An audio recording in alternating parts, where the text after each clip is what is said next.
Hi, I wanted to talk about my shadow being experience. So in 2007, my mom died. This was a very traumatic time for me. After she died, the house that I grew up in was left, just with my stepdad in it. And I felt it very therapeutic for me to help my stepdad, um, like paint the house and do things like that to make it better, like cleaning her essence out of it. My mom was a very sad person, angry. She had no ability to handle her emotions. She was on a lot of medication. In fact, I would say she was crazy. Okay. And she died at 48 years old because she was crazy and she was trying to die because she had absolutely no life skills or emotional intelligence. So I was painting the rooms in my stepdad's house after my mom died, one at a time, and he would pay me a little bit of money, but I was doing it more to kind of like heal my childhood. And so the first room I did was the computer room, and I was painting the walls, and I was there all day, just me. My stepdad was at work. He works for the government. And so I had shut the door, and I'm painting behind the door. And first thing in the morning when you paint, you don't get up and get beautiful. What you do is you don't take a shower, you pull your hair back real tight in a ponytail and no makeup. And, the little bit of greasiness because I didn't shower of my hair kind of helped it keep real slick to my head, which is what you want when you're painting. You don't want your hair all in the paint and all, right? So I suddenly was painting and I'm sitting Indian style like I always do, like right now, because I was at the bottom of the back of the door.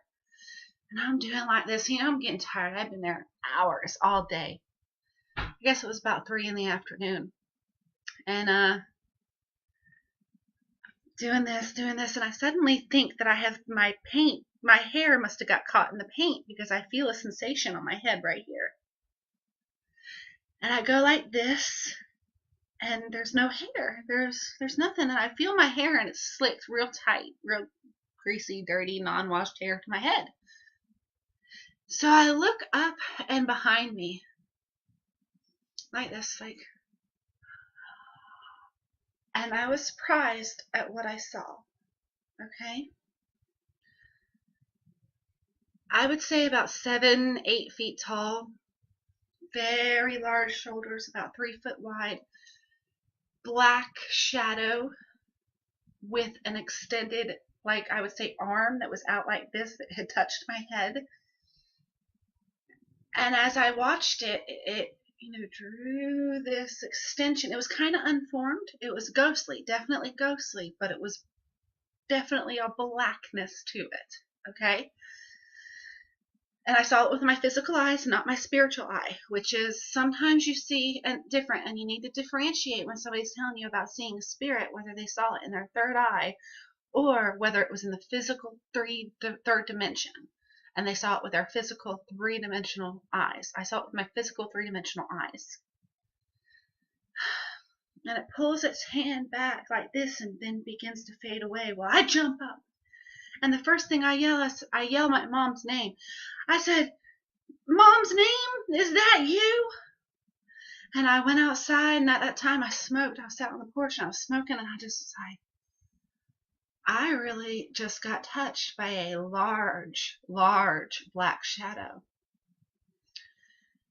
And what I believe this is when my mom died, she had such dense, hard, negative emotions. She was a very sad, angry, emotionally disturbed person.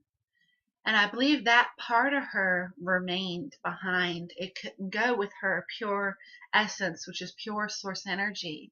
That part of her, which is love, which is God, moved on. And I have other stories more about that where I had dreams and I spoke with her after she died. Um, but I believe that was either like a poltergeist or the crystallized astral body that couldn't move on. So I've heard that it called that. It could be her essence, but I definitely believe it was a part of her that was seeking a new host. It did not find it in myself, although for a while thereafter I was drinking, and I've never been a drinker, and I really got on a kick, and I kicked it. But I realized that, oh, I was liking it way more than my natural self. In fact, there's been several times when I felt my mom's energy, and I know that I was making a decision because of me kind of asking for her help, or and that's not so smart, especially when your mom was crazy.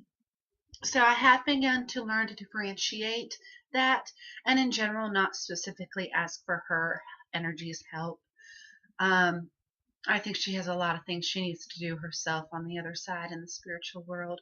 I do believe that her essence is now gone, but I'm not positive about that. My stepdad has a new girlfriend, and they've kind of moved on, starting a new life. But I know the last time I went there, which was about a month ago, I did notice that she had a whole bunch of religious stuff all over, and she did tell me a year or so ago, this is my dad's new girlfriend, that she has seen black shadows and the cats act weird. And my dad's told me about things that have weird have happened, bangs on the wall in the middle of the night coming from inside the house. And he's a big old macho man, retired military. So that's, to spook him, it's got to be serious. So anyway, I'm, like this video, share it. Give me some feedback. I'd love to speak with you, hear about your experiences, and just, really embrace this way that we can socialize. This is just brilliant, fascinating, cutting edge, and I'm just so happy to be a part of it. All right.